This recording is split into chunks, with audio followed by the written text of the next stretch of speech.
நீங்க ஒரு காலேஜ்ல கஷ்டப்பட்டீங்க, அனாதையா இருந்தேன்னு சொன்னீங்க. ஆனா இன்னைக்கு இத்தனை வருஷம் கழிச்சு நிறைய பேர் அனாதையா இருக்கிற ஆத்மாக்களுக்கு, மனசுங்களுக்கு, சரிங்களா, இப்போ நீங்க ஒரு வழிகாட்டியா இருக்கீங்க. அப்ப இல்ல நீங்க ஏங்குனீங்க, இப்போ நாங்கெல்லாம் பாக்கியசாலிங்கய்யா. உங்களை மாதிரி இருக்கிறவங்க நம்ம கண் கூட பார்க்குறோம்.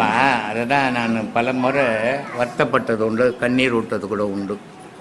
ஏன்னா இந்த ஆன்மீகம் ஆராய்ச்சின்றது நான் மற்றவங்க மாதிரிலாம் பண்ணலை. நான் இவங்களாண்ட போய் கேட்டுக்கினேன், அவங்களாண்ட போய் கேட்டுக்கினேன், இத்தை படிச்சுக்கின்னு அத்தை படிச்சுக்கின்னு கேட்கல.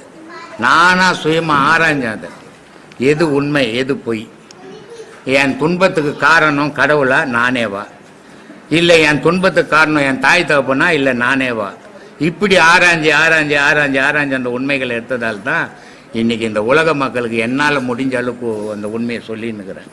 ஆனால் நான் ஆரம்ப காலத்தில் இந்த கடவுள் நிலையை எட்டின உடனே எனக்கு என்ன தோணுச்சுன்னா, இனி இந்த உலகத்துக்கிட்ட பேசக்கூடாது, நம்ம கடவுளோட இணையணும் அப்படின்ற எண்ணம் தான் எனக்கு தோணுச்சு. ஆனால் அது என்ன தவறோ என்ன பாவமோ என்ன புண்ணியமோ கடவுள் என்னை எடுத்து வச்சு இங்கே தள்ளி விட்டுட்டான். இப்போ இவ்வளோ பேர், இத்தனை 1000 பேர், இத்தனை லட்சம் பேர்கிட்ட கத்தின்னுக்கிறேன். ஆமாம்மா, காலையில் உட்காந்து 8 மணிக்கு இது வரைக்கும் பேசின்னுக்கிறேன். அரசியல்வாதி கூட 1 மணி நேரம் 1/2 மணி நேரம் தான் பேசுகிறான், பேட்டி எடுத்தா 1/2 மணி நேரம் தான் பேட்டி கொடுக்குறான். நான் 5 மணி நேரம் 6 மணி நேரம் கத்திங்கிறேன் சோறு தண்ணியில் தான். அப்போ இது நான் பண்ண பாவம் தானே.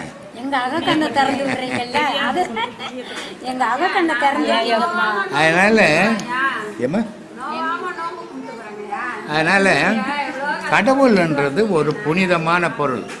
இப்போ எல்லாரும் எங்கப்பா போய் வர, கல்யாணத்துக்கு போய் வருங்க, எங்கப்பா போய் வர, திருமணத்துக்கு போய் வருங்க. அது என்னது திருமணம்? எனக்கு புரியலம்மா. கொஞ்சம் நீ படித்த பொண்ணு, கொஞ்சம் விளக்கமாக சொன்னீங்கன்னா கேட்டுப்பேன், நான் உலகத்துக்கு சொல்லுவேன். இந்த திருமணம்னு பத்திரிக்கையும் போடுறாங்க. திருமணம்ன்றது என்னது? திருமணம் கொஞ்சம் நல்லா யோசிச்சு வைக்கிறேன். திருன்றது சாமி ஐயா, சாமிக்கு தான் திருமணம் பண்ண முடியும். கேள்வி கேட்டீங்க, டீ சாப்பிட்டீங்களா பல்லரா? இங்கே இந்த கேள்விக்கு பதில் தெரியலையா? உட்காருங்கப்பா. கிளாஸ் நடக்கும்போது கொடுக்க வந்தீங்கன்னா கிளாஸ் ஆகிடும். உட்காருங்க. திருமணம் என்றால் என்னன்னு கேள்வி கேட்டுட்டு போனீங்க. எனக்கு தெரிஞ்ச பதில் சொல்றையா. சொல்லுமா. இருமணம் செய்தது திருமணம் சொல்லிட்டு அந்த காலத்துலலாம் சொன்னாங்க. இருமணம்னா யார் மனம்? ஒரு ஆணோட மனசும் ஒரு பெண்ணோட மனசும், அதே மாதிரி 2 குடும்பத்தாரோட மனசும் ஒத்துமையா. 2 குடும்பத்தார் மனசுன்னா மொத்தம் 6 பேர் ஆயிடுறாங்க. 6 பேர் ஆயிடுறாங்க. ஆனா இருமணம் சேருது திருமணம் அப்படின்றாங்க. இருமணம் சேர்ந்தா 2 மனம் தானே ஆச்சு. 3 மனம் எங்கிருந்து வந்தது? நான் 3 மனம் சொல்லவே இல்லை. திருமணம் என்ன எத்தனை, திரு என்ன எத்தனை, அப்புறம் எங்கிருந்து வந்தது? நான் நினைச்ச ஆன்சர் இது என்ன தெரியுமா, இப்பெல்லாம் எங்க பார்த்தா லவ் மேரேஜ் தான் நிறைய பேர். அதனால திருமணத்துக்கு போறாரு ஐயரு, அவருக்கே திருமணம்னா தெரியாது. அதனால நிறைய லவ் மேரேஜ் ஆகுறதுனால சொல்றதுக்கு தெரியல ஐயா. ரொம்ப ரேர் எங்கேயாவது அரேஞ்ச் மேரேஜ் நடக்குது. ரொம்ப அபூர்வமா தான் அரேஞ்ச் மேரேஜ் நடக்குது. இந்த மாதிரி ஈத்துக்குனாவது ஓடி போட்டோம், இல்ல அரேஞ்ச் மேரேஜ் ஆகுதுகிட்ட எதனா இருந்துட்டு போகுது. ஆனா கல்யாணம் தானே அது பேரு, அதுக்கு தானே திருமணம்னு வச்சுக்குது. அது திருமணம் என்ன? திருனா கடவுளுக்கு திரு உயர்ந்த ஸ்தானத்தை. அவரு கல்யாணமா இவங்களுக்கு கல்யாணமா? கூட நம்ம இது கும்பாபிஷேகம் முடிஞ்ச உடனே கடவுளுக்கு கல்யாணம் பண்ண போறோம். கடவுளுக்கு போய் நம்ம கல்யாணம் பண்ண முடியுமா? ஆனா பண்றோம் ஊரே ஏமாத்தத்துக்கு. ஆனா பண்ண போறோமே. இதெல்லாம் கடவுளுக்கு போய் கல்யாணம் பண்ண முடியுமா? மனுஷனுக்கு கல்யாணம் பண்ணிக்க முடியாத காலத்துல கடவுளுக்கு போய் கல்யாணம் பண்ண முடியுமா? இதனுடைய உண்மையான பொருள் தெரிஞ்சுக்காமையே இப்படியே காலம் போயிடுச்சு. ஆமா, எல்லா பத்திரிகைகள் அப்படிதான் போடுறாங்க. நாங்க எல்லாம் அதுதான் தெரிஞ்சுக்கிட்டோம். எல்லா கல்யாண பத்திரிகைகளும் திருமணம் போடுறாங்க. அதனால நாங்களும் தொன்று தொட்டு அந்த திருமணம். நான் எல்லாரையும் கேட்டு, சரி இது என்ன திருமணம் 2 மணம்னு போட்டுருக்கலாமே, திருமணம்னு போடுறாங்க 3 மணம்ன்றாங்க. 3 மணம்ன்றது யாரு? அப்பா அது அம்மா சேர்த்தா கூட 6 மணமா போகுதுன்னு யோசித்தேன். பக்கத்துல ஐயர் இருக்காரு. ஐயர் இருக்காரு. அவரு கதையை விடு, அவரு துட்டுக்கு வந்துக்கிறாரு. அவர் தானே, இவங்க தானே சேர்த்து வைக்கிறவங்க. அதனால இதனுடைய பொருள் புரியாமல் பேசுகிற விஷயம். உலகத்தில் பூமி அசையாத இருக்குது, ஆகாயம் அசையாமல் இருக்குது. ஆனால் முப்பொருள் அசையுது, உலகத்துக்குள்ளே இயங்குது. அது என்னன்னா இயங்குது? நீர், நெருப்பு, காற்று. இது மூணும் இயங்குது இங்கே உலகத்தில். இப்போ இந்த முப்பொருள் ஒன்றா, அதனால தான் கல்யாணத்துக்கு போனால் 16 பெற்று பெருவாழ் வாழுன்னு வாசித்தான். ஏன் இதை வாழ்த்துறான்? 16 குழந்தைய பார்த்தா போலீஸ் ஸ்டேஷனில் தான் இருக்கணும் இப்போ, இல்லை? போலீஸ் ஸ்டேஷன் இல்லையா, தெருவில் தான் எடுக்கணும். இல்லைம்மா, இப்போ லாக்கப்பில் போட்டுருவாங்க. முன்னெல்லாம் இப்போ எத்தனை பார்த்தாலும் பிரச்சனையே கிடையாது. இப்போ 1 பேத்துக்கணும், இல்லை மிஞ்சி போனால் 2 பேத்துக்கணும், செத்து போகுது இன்னொன்னுட்டு. ஆனால் 16லாம் பேத்து எடுத்துன்னு போனோன்னு வச்சு ஊரில், அவ்வளோதான், நம்ம உள்ளே தான் போயிடணும். அது தப்பா புரிஞ்சிருக்காங்களே. 16 நற்குணங்களை பெற்று பெரும். அது என்னது? அது 16 நற்குணம் என்னம்மா? குணத்துல நல்ல குணம், கெட்ட குணம், இந்த மாதிரி தான்மா ஏமாத்திக்கினே வந்துட்டீங்க. பெற்று பெருவாழ் வாழ்க. அதான் 16 செல்வங்கள்னா எது? 16 செல்வம். அந்த இவரு கூட அப்படித்தான் கேட்டாரு. அந்த பாம்பு புத்து படையப்பால பாம்பு புத்துல கை ஊட்டியான்னு கேட்டாரு. ரஜினியை கேட்பாரு, அனுமோகன் அவர் கூட அந்த கேள்வி தான் கேட்டார் அன்னைக்கு, போன மாதம் பௌர்ணமி. அப்புறம் அவருக்கு சொன்னேன் இது மாதிரி நீட்டு, சாமி இது உலகத்துக்கே தெரியல சாமி, நீங்களாக சொன்னீங்களே, இது ஒரு நல்ல வாய்ப்பு கிடைச்சதுன்னு. அது மாதிரி இந்த 5 பஞ்சபூதங்களில் 2 அசையா பொருளாக நிற்குது. 3 பொருள் தான் இயங்குது உலகத்தில். இந்த 3 பொருள் ஒன்று எப்போ சேருதோ அப்போ 16 கலைகள் உண்டாகும். அந்த 16 கலைகள் என்னன்னா அது தெய்வக்கலை. அந்த தெய்வக்கலை இருக்கும்போது அங்கே மரணம் கிடையாது, ஏமா பிடிக்க முடியாது. அதுதான் பக்த மார்க்கண்டையன். அந்த 16 கலை இருக்கும்போது சிவத்தோடு மனிதன் வாழ்வான். அவன் சிவத்தோடு வாழும்போது மார்க்கண்டையன் யமன் போய் கயிறை போட்டால் சிவமும் சேர்ந்து மாட்டிக்கிச்சு. அதனால் சிவபெருமானுக்கோ வந்து யமனையே 8 வச்சு தண்டனை கொடுத்து அமைச்சிடுறாரு. அந்த மாதிரியான கலை அது. சூரிய கலை 12 மனுஷனுக்கு ஓடுறது, அக்னி கலை 8, சந்திரகலை 16. இந்த 16 கலையில் நிற்கும்போது கழுத்து கீழே மூச்சு கிடையாது, அது வாசியாக மாறிடும். அந்த 16 கலையில் மனுஷன் வாழும்போது மரணம் கிடையாது, அது 16 செல்வங்கள். அது அந்த 16ல் நிற்கும்போது நீ மனிதனும் கிடையாது, கடவுளோட வாழற. இங்கே மனித இயக்கமே கிடையாது. இந்த செல்வம் எல்லாருக்கும் கிடைக்காது. இந்த 16 செல்வம் சேரணும். இந்த 16ல் நீ வாழணும். இந்த 16ல் நீ வாழணும்னா என்ன பண்ணணும் அப்படின்னா, இடுப்பில் இருக்கிற அகாரம்ன்ற நெருப்பை ஏற்றணும், வயிற்றில் இருக்கிற மகாரம்ன்ற காத்தோடு சேர்க்கணும். ரெண்டையும் சேர்க்கணும். எத்தனையாச்சு? எத்தனைமாச்சு? 32. வயிற்றில் இடுப்பில் இருக்கிற நெருப்பை எடுத்துன்னு போய் காத்தோடு சேர்க்கணும். சேர்ந்தா எத்தனையாச்சு? 2 ஆச்சு. இந்த 2ஐயும் எடுத்துன்னு போய் சத்தத்தோடு சேர்க்கணும் உச்சியில். அப்போ எத்தனையாச்சு? இந்த 3 சேர்ந்தால் தான் 16 கலை. இதான் அக்னி கலை, இதுதான் சந்திரகலை. இந்த 16 செல்வங்களை பெற்று நீ உலகத்தில் நிரந்தரமாக வாழணுன்றதுக்கு தான் மகான்கள் ஆசீர்வாதம் பண்ணாங்க. 16 பெற்று பெருவாழ் வாழணும். 16னா இங்கே 16 புள்ளியை பெற்றுக்கிறது இல்லை. இங்கே ஜனாதிபதி கூட 16 செல்வம் கிடையாது. உலகத்தில் எவனுக்கும் 16 செல்வம் கிடையாது. அமெரிக்கா ஜனாதிபதி கூட கிடையாது 16 செல்வம். எவனுக்காவது இருக்குமா? இருக்கவே முடியாது. ஆடு மேய்ப்பாரா? ஆடு ஒரு செல்வம், மாடு ஒரு செல்வம், கோழி ஒரு செல்வம், குழந்தைங்க ஒரு செல்வம், நீர்நிலைகள் ஒரு செல்வம். இப்படி 16 செல்வங்கள் இருக்கணும். ஆடு மேய்ச்சின்னு பாரு ஜனாதிபதி போய். அதனால் உலகத்தில் எவனுக்குமே அந்த 16 கிடையாது. 16 மகானுக்கு மட்டும்தான். அந்த 16 பெற்று நீ பெருவாழ்வு, அதுதான் பெரிய வாழ்வு விடாது. இன்பம், சிற்றின்பம், பேரின்பம். அப்போ அந்த 16 கலை பெறும்போது சிற்றின்பத்திலேருந்து நீ பேரின்பத்தை அடையிற. இந்த பேரின்பத்தை அடையணுன்னா இங்கே சிற்றின்பம் ஆணும் பெண்ணும் சேர்றது ஒரு சிற்றின்பம். ஆனால் ஒரு உடலுக்குள்ள, பெண்ணினுடைய உடலுக்குள்ள ஆணும் இருக்கிறான் பெண்ணும் இருக்கிறா, அவள் 2 சேர்ந்தா அது பேரின்பம். புரியுதா? இதை தான் சொன்னார். இருட்டறை மூலையில் இருந்த கண்ணி குருட்டு கிழவன் கூடல் குறித்து குருட்டினை நீக்கி மருட்டி அவளை மனம் புரிந்தாளேன்னார். இருட்டறையில் மூலையில் இருந்தாலும் கன்னி பொண்ணு, அதை முன்பக்கம் வந்தால் மாயை விடமாட்டேன் நான் சேரத்து கணவனோட. கணவனுக்கு காத்து இருந்து வயசாகி போய் தாத்தாவாயிட்டாராம். அப்போ இந்த அம்மா வயசு பொண்ணு போய் அவர்கிட்ட நின்று நடனம் ஆடினவுடனே அவருக்கு கண் பார்வை வந்துச்சான், இளமை வந்துதான். 2 பேரும் கல்யாணம் பண்ணிக்கினாலாம். இந்த 2 பேரும் கல்யாணம் பண்ணிக்கிறதுக்கு காரணமாக இருந்த இந்த மகனை விடுவாங்களா ரோட்டில்? அப்போ மகனை தனக்குள்ளே சேர்ப்பாங்க. அதாண்ட முக்தி மோட்சம்னு. இவ்வளோ கதை இருக்குது. திருமணம்னா திருமணம் இல்லை, அதான் திருமணம். 3 மனம் சேர்றது திருமணம். இந்த 3க்கு தான் ஒரு தாலி கவுத்தில் 3 முடிச்சு போய் 32 முடிச்சு போட்டா என்ன வேணாம். அந்த கவர் நீட்டாக இருந்தது, நீட்டாக போட்டுக்கினே இல்லாம தாம்பு கவர் மாதிரி. ஏம்மா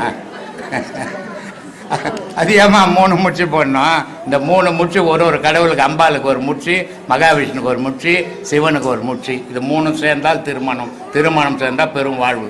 இதை தான் வள்ளலார் சொன்னார். மருந்தோ மருந்து நல் மருந்து நம்முள்ளே இருக்கு மருந்து, கைலை மருந்து இறப்பு பிறப்பு தவிர்க்கும் பெருமருந்துன்னாரு. அந்த 16 கலை இறப்பும் கிடையாது பிறப்பும் கிடையாது. அதை அடையணும். அதுக்கு அந்த திருமணம் தேவை. நீ திருமணம்னா எங்கள் அப்பா வீட்டுக்கார் சேர்த்துக்கினார், சித்தப்பா வீட்டுக்கார் சேர்த்துக்கினாரு, மாமா வீட்டுக்கார் சேர்த்துக்கினாரு. நீங்கள் போங்க. இது பாட்டு பாடுற இடம் இல்லை, அறிவுபூர்வமாக பேசுகிற இடம். அதனால பாட்டு பாடுற இடம் இல்லைப்பா, அது கச்சேரியில் பாடு. போன மாதம் வந்தேன் சார், போன மாதம் வந்தேன். சரி, மதியானம் போய் போச்சு. இந்த மாதம் வர சொன்னீங்க. சரி காலைல 7 மணிக்கெல்லாம் வந்துட்டேன். உபதேசம் வாங்கிட்டேன் சாமி. வாங்கிட்டீங்களா? அதை கரெக்டாக பண்ணுங்க. சரி, எல்லா பாட்டும் அடங்கி போயிடும். சரி சரி. ஏன்னா ஒரு மனிதனை அடுத்தவனால் அடக்க முடியாது, அவனே அடங்கினா அடங்கிடுவான். அது மாதிரி இந்த பாடம் எப்படிப்பட்ட மனிதனையும் அடக்கிடும். அதுக்கு அவ்வளோ ஆற்றல் உண்டு இந்த பாடத்துக்கு. கெட்டவன்லாம் கூட இல்லை நல்லவனாக மாறலாம், அந்த வாய்ப்புகள் உண்டு. ஆனால் இங்கே வரணும், வந்தால் மட்டும்தான் நடக்கும், வரலன்னா நடக்காது. அதனால் நல்ல பாடம் பண்ணுங்க, உண்மையை தேடுங்க, உங்களை யாருன்னு தேடுங்க. கச்சேரி பாடினா காசு வரும், இல்லை கச்சேரி பாடினா புகழ் வரும். ஆனால் இந்த காசும் இந்த புகழும் கடைசி வரைக்கும் வருமா? அப்போது இடையில தான் வரும், இடையிலேயே போயிடும். எப்படி அது வந்ததோ அப்படி போயிடும். இன்றைக்கி ஒரு பாட்டு பாடுறீங்க, 1000 பேர் உட்காந்து பாட்டை ரசிக்கிறான். அதில் என்ன பண்ணுறான், 100 பேர் ப்ளஸ்ஸாக பாடுறாருப்பா, இவரை மாதிரி பாடவே ஆள் இல்லை பாடுறான். 90 பேர் என்ன பண்ணுறான், எதுக்குடா இவனெல்லாம் மேடை ஏற்றி பாட வச்சுருக்கிறானுங்க அப்படின்றான். அப்போது இது இகழும் உண்டு புகழும் உண்டு இல்லை. இறைவன் யாரையும் இகழறதும் கிடையாது, யாரையும் புகழறதும் கிடையாது. ஆனால் அந்த மாதிரியான நிலைக்கு நம்ம உயர்த்திக்கணும். உயர்த்திக்கணும்னா முதல்ல நீ யாருன்னு, உன்னை யாருன்னு உலகத்துக்கு தெரியறதை விட நீ யாருன்னு உனக்கு தெரியணும். அதான் ரொம்ப முக்கியம். ஏன்னா ஒரு பிறவி தான் இப்போ பாடினீங்கன்னா அந்த பாடகர் இந்த உடலோடு முடிஞ்சு போயிடும். அடுத்த பிரிவில் நீ பிறந்த உடனே பாடகராக இருக்க முடியாது. ஆனால் அடுத்த பிரிவில் நீ எதுவாக பிறக்க போகிறன்றதாவது முடிவு பண்ணிக்கணும். நான் பாடகராக வேணா 10 வாட்டி பிறந்தா கூட நான் மனுஷனாவனா பிறக்கணும் அப்படின்னா கண்டிப்பாக உடலை மறந்து உயிரை நினச்சின்னா மனுஷனா 10 வாட்டி பிறந்தாலும் மனுஷனாக பிறப்பேன். ஆனால் உடல் மேலே பற்று இருந்து உயிரை மறந்தோம்னா எத்தனை முறை பிறக்கிறோமோ நம்ம கண்ணெதிர எந்தெந்த ஜீவராசிகளுக்கு தான் அதெல்லாமாவும் நம்ம இருப்போம் இல்லையா. நமக்கு இவ்வளோ 6 அறிவு வச்சுக்கிறான், மனசு வச்சுக்கிறான், நமக்கு ஆண்டவனு தெரியுது. எல்லாம் தெரிஞ்சு நம்ம முட்டாள் ஆகலாமா? ஆகக்கூடாது. அதனால் உன்னை தேடு, அதுதான் உண்மை.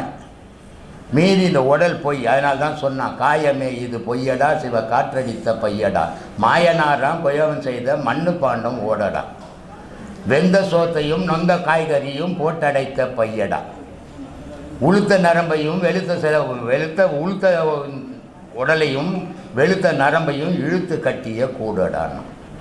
காயமே இது பொய்யடான்னு. அதே மாதிரி இன்னொரு சித்தம் சொல்கிறான், நந்தவனத்தில் ஒரு ஆண்டி 4 மாதமாய் குயவனை வேண்டி கொண்டு வந்தாண்டி ஒரு தோண்டி கூத்தாடி கூத்தாடி போட்டுடை தாண்டினா.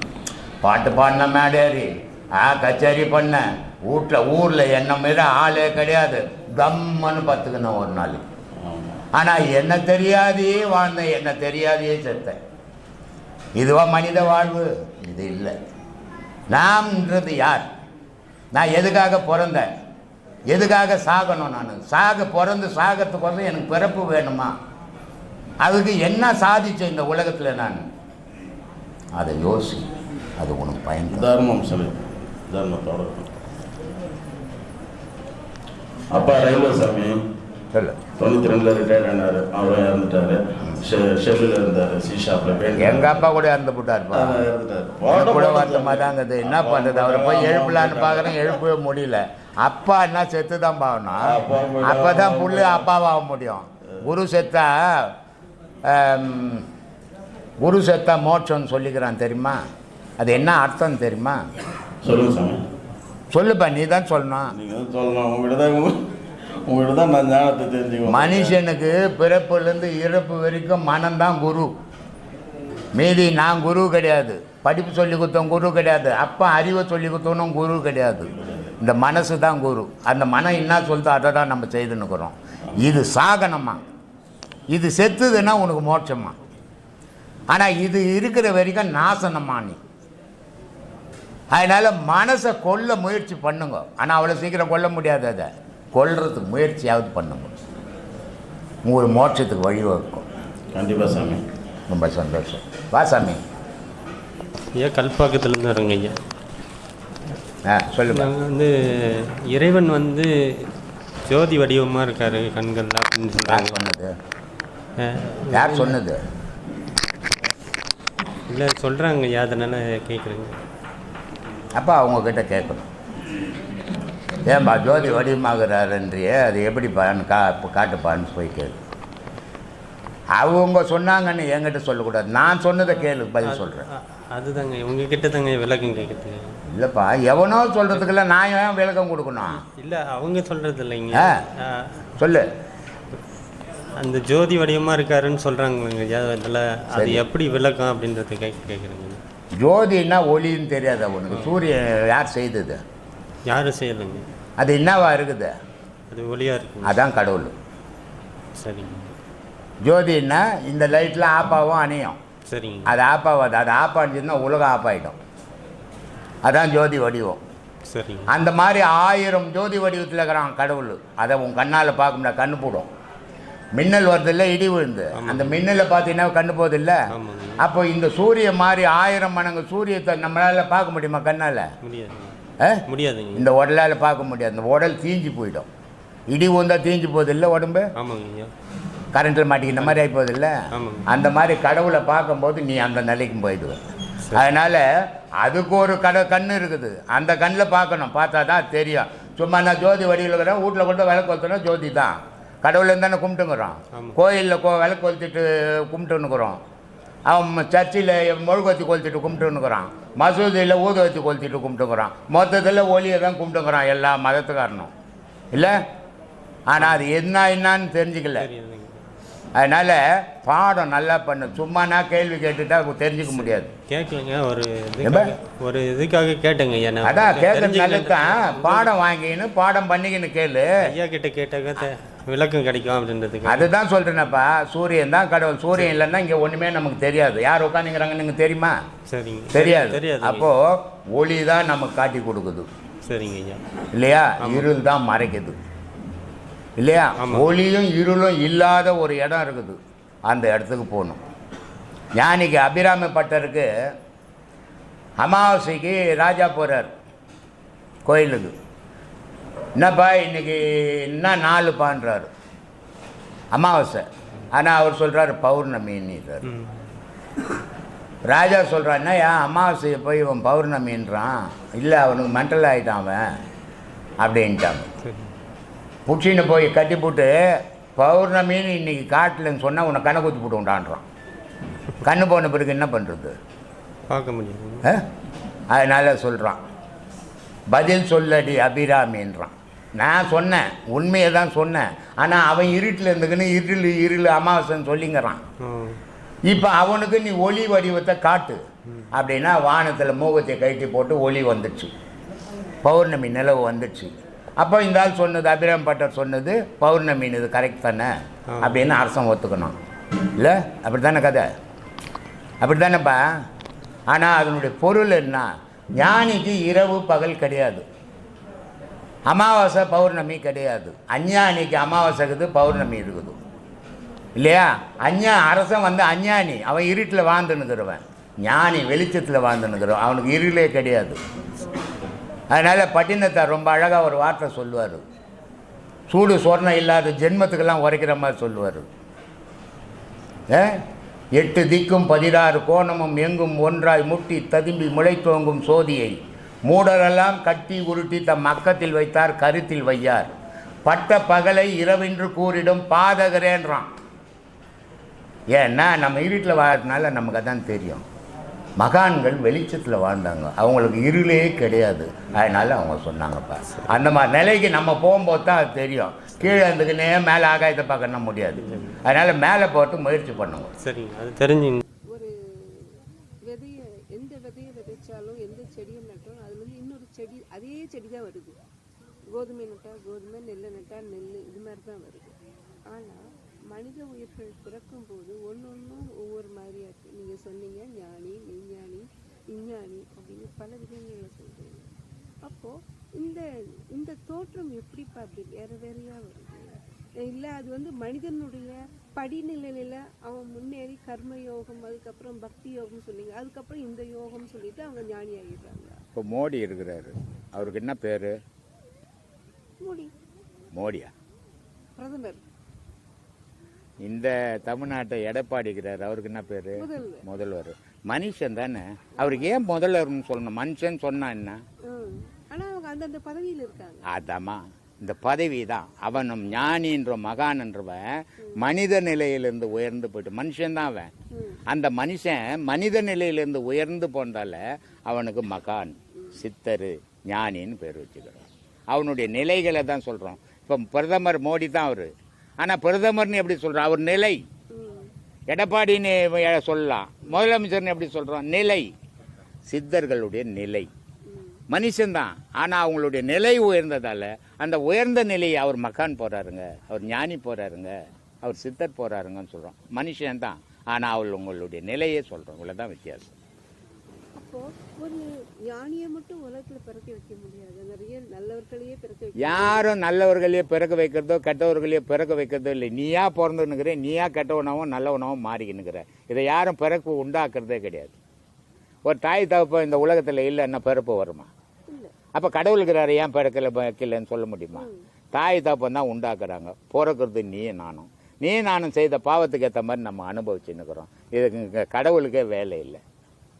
ஆனால் நம்ம என்ன பண்ணுறோம்? நல்லா இருந்தவனா கடவுள் என்ன நல்லா வாழ வச்சுக்கிறாங்கன்னு புகழறோம். கொஞ்சம் துன்பம் வந்துச்சுன்னா பாவி கடவுள் கோயிலாக கும்பிட்டோங்க, என்ன என்ன பாடுபடுத்துறான் பாருங்கன்றோம். இல்லைன்னா விதி மேலே போட்டுவிடும். இது மனிதனுடைய குணாதிசயம். கடவுளுக்கும் நமக்கும் வாழ்க்கைக்கும் சம்பந்தம் இல்லை. நம்ம வாழறதும் நம்ம செயலும் தான் வாழ வைக்குது நம்மளை. அதுதான் நான் படித்து சொல்கிறேன். நல்ல செயலாக செய்யுங்க, நல்ல வாழ்க்கை வாழுங்கோ, தர்மத்தை பண்ணுங்கோ, பாவத்தை விழங்கோ, உங்கள் வாழ்க்கை சிறப்பாக இருக்கும்னு சொல்லின்னுக்கிறேன். கேளுமா, இதான் வந்து ஒரு முடிவோடு வந்துட்ட, கேளு.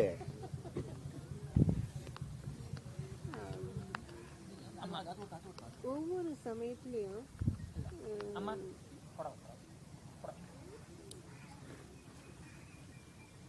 இந்த மோகன் தொல்லை பெருந்தொல்லையாக்குதுங்க.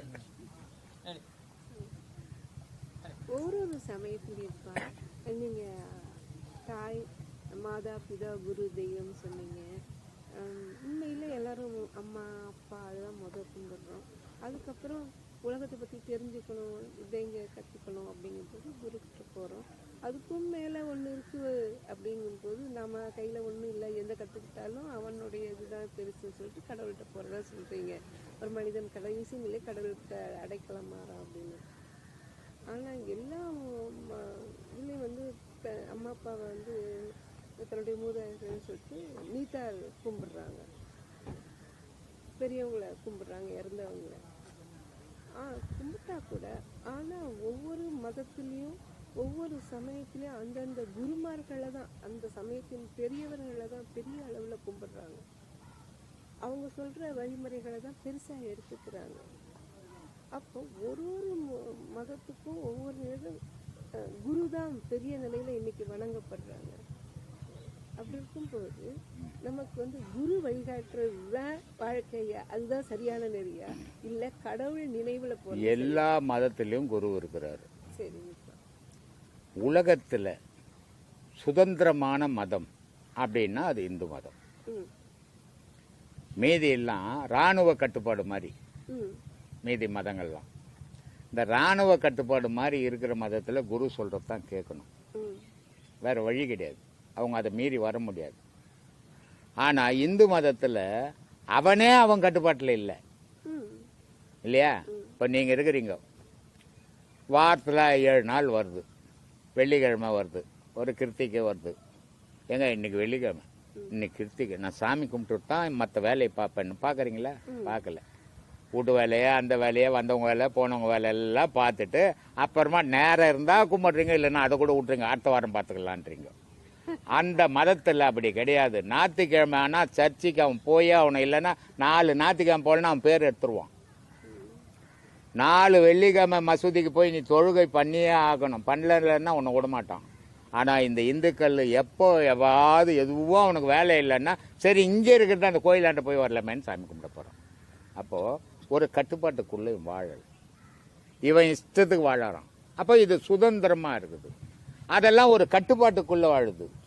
அப்போ அந்த மாதிரிக்கிறான். இப்போ உங்களுக்கு 2 பசங்க இருக்குது. இந்த 2 பசங்க வளர்கிறதுக்கு முன்னே நீங்கள் என்ன சொல்கிறீங்களோ அதான் செய்யும். அது இஷ்டமாக செய்யாது. அதே 2 பசங்களும் வளர்ந்து இன்னொரு கனவு வீட்டுக்கு போனால் நீங்கள் சொல்கிற செய்யுமா? இல்ல அவங்க வீடு அவங்க சொல்லுறது ஏமா உங்கள் பொண்ணு தானம்மா, அது என் பொண்ணு செய்ய முடியாது. ஏன் போயிருக்கிற இடம் அப்படி. அது மாதிரி இந்த இந்து மதத்தினுடைய நிலை இப்படி. இங்கே வந்து குரு ஒரு மகான் வந்து இந்து மதத்தில் உருவாகி வந்தா மாதிரி உலகத்தில் எந்த மதத்திலையும் உருவாகி வரல. ஒவ்வொரு காலகட்டத்திலையும் ஒவ்வொரு மகான் தோன்றிக்கினே இருப்பான் இந்து மதத்தில். ஆனால் மற்ற மதத்தில் அப்படி கிடையாது. ஒரு மகான் தோன்றினார், அவர் மட்டும்தான். அதனால் அவரையே கும்பிட்டுனுக்குறான். இங்கே யாரை கும்பிட்றதுன்னு தெரியல, யார் மகான்னு தெரியல, அவ்வளோ மகான்கிறான். அதனால் இது குரூப் சிஸ்டம் மாதிரி ஆகிப்போச்சு. நான் ஒரு குரு கிட்டக்கிறேன், நீ ஒரு குரு கிட்டக்கிற அப்படின்னு. அங்கே வந்து ஒரு குரு தான், அதனால் அந்த ஒரு குரு கிட்ட இருக்கிறாங்க, அவர் சொல்கிறதே கேட்குறாங்க. அந்த மாதிரி இந்த மதம் வந்து சுதந்திர மதம். இது இதில் வந்து உனக்கு விருப்பம் இருந்தால் கடவுளை கும்பிடலாம், விருப்பம் இல்லைன்னா விட்டுடலாம். கடவுளே வந்து உன்னை கேட்க போகிறதும் கிடையாது, என்னை வந்து கும்பிடலன்னு கேட்க மாட்டாங்க. அங்கே வந்து அதெல்லாம் முடியாது, அங்கே கட்டாயம் போயே ஆகணும். எனக்கு பாண்டிச்சேரியிலேருந்து ஒரு அம்மா முஸ்லீம், அந்த அம்மா ஃபோன் பண்ணுறாங்க. சாமி பேசுறது சத்தியமான விஷயம், ஆனால் எங்களை ஒரு மத கட்டுப்பாட்டுக்குள்ளே வச்சுக்கிறாங்க, அதனால் நாங்கள் வெளியே மீறி வர முடியல அப்படின்றாங்க. அப்போது இந்த இந்து மதத்திலேருந்து கிறிஸ்துவ மதத்துக்கு போகிறான், இந்து மதத்திலேருந்து முஸ்லீம் மதத்தில் சேர்றான். முஸ்லீம் மதத்துலேருந்து இந்து மதத்துக்கு வருவானா? அவனா வருவானா? வந்தால் அவனை கொளுத்திடுவாங்க. ஏன்னா அது மத கட்டுப்பாடு. இந்த இந்து மதத்தில் நீ இங்கே இருந்தா நான் எங்கே போனா நான் மனுஷனாகரியா இருந்துட்டு போன்டுவான். இது சுதந்திரம். அதனால் குருமார்கள் சொல்கிறது செய்கிறது அந்த மதங்கள். இங்கே எந்த குருமார்கள் சொல்லி யாரும் செய்யல, அவன் விருப்பப்படி செய்துன்னுக்கிறோம் இந்து மதத்தில். அதனால் குருமார்கள் பேச்சே இங்கே கிடையாது. வள்ளலார் சொன்னார், கவிச்சு சாப்பிடாத, ஜீவகாரண்யம், பிற உயிரை கொல்லாத. எந்த இந்துக்கள் கேட்டான்? அப்போ அவன் எந்த குருமார்கள் பேச்சும் இவன் கேட்க மாட்டான். நான் சொல்கிறேன், இங்கே ஏன் சீடர்களே இருக்கிறான் சில, கேடிங்கோ. ஆமாம்மா, உண்மையை சொல்கிறேம்மா. நான் சொல்கிறேன் கவிச்சு சாப்பிடக்கூடாதப்பா அப்படின்ட்டு. ஆனால் 3 கிலோ எடுத்து நான் துண்ணை போட்டு இதெல்லாம் பின்னாடி மாறிடுங்கன்றான். எப்போ மாறுறது? அதனால இங்கே குரு பேச்செல்லாம் யாரும் கேட்கறது இல்லை. அங்கெல்லாம் குரு பேச்சை கேட்கலன்னா வெளியே எடுத்து விட்டுடுவான். அதனால இது வேற, மற்ற மதங்கள் வேறம்மா. இந்து மதத்தில் மட்டும்தாம்மா ஒரு மனிதன் நேராக போய் கடவுள் அடையக்கூடிய வழிவகுத்து கொடுத்துருக்குறான். வேற எந்த மதத்தில் உலகத்தில் வாழறதுக்கு வழிவகுத்து கொடுத்துருக்குறான். இப்போ மற்ற மதங்கள்லாம் உலகத்தில் செழிப்பாக வாழலாம், ஆனால் இந்து மதத்தில் நேராக கடவுளை அடையலாம் வழிவகுத்து கொடுத்துக்கிறான். இது உலகத்தில் எங்கேயும் கிடையாது. அப்படி வழிவகுத்து கொடுத்ததால பல மகான்கள் வந்துட்டான். ஒன்றும் இல்லை, ஒரு சின்ன விஷயம் சொல்கிறேன். பாம்பன் சாமி இருந்தார். அவர் வந்து ராமேஸ்வரத்தில் இருந்தவர், அவர் கட்டத்தொட்டி வச்சிருந்தவர். அவருக்கு 2 ஆம்பளை பசங்க. அவர் என்ன பண்ணிட்டார், ஆன்மீகத்தில் ரொம்ப நாட்டம் சின்ன வயசுந்து. அவர் பாடினதான் சண்முக கவசம்.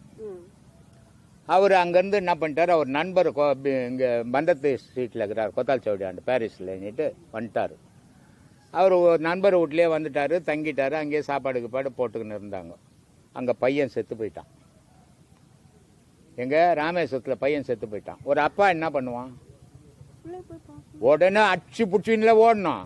இந்த ஆள் சொல்கிறாரு இந்த பையன் இறந்து போச்சான், அதுக்கு போய் ஈம கடை முடிச்சு நண்பங்கிட்ட சொல்லி அனுப்புகிறாரு. இது எல்லாராலையும் முடியுமா? ஏன் முடியல? இந்த மனுஷன் தானே முடியணும் இல்லையா? அவரால் முடிஞ்சது நம்மளால ஏன் முடியாது? மனமில்லா நிலை. அப்போ மனமில்லா நிலையில் பாசம் இல்லாமல் போயிடுச்சு. அதனால் அடுத்த ஆள் அனுப்புகிறாரு. அடுத்த ஆள் அனுப்பிச்சு போய் அவர் நண்பர் போய் அந்த சாவெல்லாம் முடிச்சுட்டு வந்துட்டார். இவர் வரும்போது என்ன பண்ணிட்டா, கொத்தால் சாவடி அங்கே இருந்தது. அப்போ இப்போ தானே இங்கே வந்தது கோயம்பேட்டுக்கு. அப்போ அந்த தெருவில் நடந்தே நீ போக முடியாது, தள்ளி போடுவாங்க உன்னை கூடக்காரவங்க வண்டிக்காரனும். அந்த மாதிரி ஒரு தள்ளி கட்ட வண்டி ஏற்றிட்டான். கால் உடஞ்சி போச்சு இவருக்கு. கால் உடஞ்சி போன உடனே ஜிஹெச்சில் எடுத்து போய் போட்டாங்க. எதிர்வே ஜிஹெச் ஆச்சே, எடுத்து போய் போட்டாங்க. ஜிஹெச்சில் டாக்டர்லாம் எக்ஸ்ரே எல்லாம் எடுத்துட்டாங்க, எல்லாம் பண்ணிட்டாங்க. ஜிஹெச்சில் என்ன சொல்கிறாங்க, கால் கட்டாக் பண்ணோம். என்ன சொன்னான்னு ஒருத்தன் கட்டாக் பண்ணோன்னு, அந்த மாதிரி கட் பண்ணணும்னுட்டாங்க. அவர் பாம்பன் சாமி சொல்கிறாரு, இல்லைப்பா கட் பண்ணுவேன்னா நீ கட்டு போட்டு என் காலை மட்டும் கொஞ்சம் மேலே தூக்கி கட்டிட்டு அப்படின்ட்டு. சரின்ட்டு டாக்டர் கட்டிட்டு போயிட்டான். நாளைக்கு கட்டிங்க்கு வரான். இவர் சீடர்களை கூப்பிட்டாரு. கூப்பிட்டு சுற்றி உட்கார வச்சு சண்முக கவசம் பாடுங்கன்ட்டார். நைட்டு எல்லாரும் சண்முக கவசம் பாடுறாங்க. ராத்திரி வந்து வேல் தைக்கிது காலை. இது சாத்தியமா? எல்லா மனுஷன்தான், நம்மளுக்கு செய்யுமா? மகான்ன்றவன் வேற, நம்ம வேற, எல்லாரையும் ஒன்னாக்கிக்க கூடாது எப்பவுமே. டாக்டர் வந்தார், கட்டிங் பண்ண வந்துட்டார். அவரு இந்த கிழவனுக்கு எங்க நல்லா போகுதுன்ட்டு இவர் அந்த கட்டை அவர் பண்ணார். அவத்து விட்டு ஏன் நடக்கிறாரு. டாக்டர் திருப்பி எத்தனை போய் எக்ஸ்ரே எடுக்கிறான். பார்த்தா ஒன்றுமே இல்லை, கிராக்கே இல்லை, நல்லாகி போய்க்குது. டாக்டர்லாம் ஆச்சரியப்பட்டுட்டு எப்படின்னுட்டு இன்னைக்கு ஜிஹெச்சில் அவருக்குன்னு ஒரு தனி ரூம், பாம்பன் சாமி ரூம்ன்ட்டு எல்லா டாக்டர்ஸும் அந்த ரூமில் போய் கும்பிட்டு விட்டான். அப்புறம் அவன் தொழிலுக்கு போகிறான். இது ஏன் எல்லா மனுஷனும் மச்ச பண்ண முடியுமா? பண்ண முடியாது. மகான்ன்றவன் வேறு, மனுஷன்றவன் வேறு. மனுஷன் 3 விதத்தில் அடிமையானவன். ஆசை, பாசம், காமம். இந்த 3க்கும் அடிமையாக இருக்கிறவன் ஞானி. இந்த 3ஐயும் அறுத்தவன். அதனால் அவனுக்கு பேர் மகான். இந்த 3ஐயும் நம்ம வச்சுதான் நமக்கு பேர் அஞ்ஞானி. இதுதான் வித்தியாசம். இதெல்லாம் புரியாமல் ஞானம் புரியாது. வரும் வேற என்ன சாமி? டைம் என்னாச்சு சாமி? 12. அப்புறமா சொல்லுமா. இது நான் பர்சனலாக கேள்வி கேட்குறேன். ஏதாவது நான் கேள்வி கேட்டால் ஒரு விளக்கம் இல்லை ஒரு இலக்கண வரையறை, இது இப்படி இருக்கு, இது இப்படி இருக்கு அப்படின்னு சொல்லிட்டு ரொம்ப யோசிச்சு கஷ்டப்பட்டு அதுக்கெல்லாம் சூத்திரமெல்லாம் சொல்லி எக்ஸ்பிளைன் பண்ற மாதிரி நீங்க சின்னதா முடிச்சு எதை பேசணுமோ டக்குன்னு பேசுறது எப்படிப்பா கொண்டு வருவீங்க? தெரியாதுமா, அவனுக்கு தான் தெரியும். எனக்கு எதுவுமே தெரியாது. நான் தான் இப்போ சொன்னேன், நான் ஒரு கருவி, அவன் ஓட்டுறான், நான் ஓடின்னுக்கிறேன், அவ்வளோதான் எனக்கு தெரியும். ஏன்னா எனக்குன்னு தனி சிறப்பு எதுவுமே கிடையாதும்மா. ஒன்று எங்கள் அப்பா அம்மா நல்லா படித்தவங்க என்ன நிறைய படிக்க வச்சுருந்தா இலக்கணம் இலக்கியம் படிச்சிருந்தா நான் பேசுகிறேன். இப்போது எனக்கு வந்து உண்மையிலே என் வாழ்க்கையிலே ஒரு பெரிய பெருமை என்னன்னா, உங்களாண்டெலாம் கூட என்னால் பேச முடியுதுன்ற அதுவே பெரிய பெருமைம்மா எனக்கு. ஏன்னா உங்கள் நிழலாண்டு கூட நான் வர முடியாது. இல்லைம்மா, உண்மையை சொல்கிறேன், நான் உண்மையை சொல்கிறேன். ஏன்னா நான் ஒரு ஊனமற்றவன் மாதிரிம்மா, நான் படிப்பறிவு இல்லாதவன். ஆனால் இந்த படிப்பறிவு இல்லாதவன் இவ்வளோ பேர்கிட்ட பேசுகிறேன்னும் போது அது ஒரு இறைவனுக்கு நன்றி சொல்கிறேன் நான். அதுவே என் வாழ்க்கையில் பெரிய விஷயம். ஏன்னா சாத்தியமே இல்லாத விஷயமா இது. நான் அனுபவித்த துன்பங்களை யாரும் அனுபவிக்கக்கூடாது. அவ்வளோ துன்பங்களை அனுபவித்தேன். இந்த படிப்புக்காக ஒரு லீவு லெட்டர் ஆஃபீஸில் எழுதுறதுக்கு எத்தனை பேர்கிட்ட எடுத்துன்னு திரிவேன் தெரியுமா? அந்த கையெழுத்து போட்டால் என் தலையெழுத்து மாதிரி இருக்கும். ஆனால் அப்படி போட்டு இப்படிப்பட்டவங்ககிட்ட பேசுறேன்னு ரொம்ப பெருமையாக இருக்குது. என்னை பற்றியே நான் பெருமைப்பட்டுக்கிறேன். இப்போ ஏம்மா வைத்தேசில் கலப்புறேன். ரொம்ப நன்றிம்மா.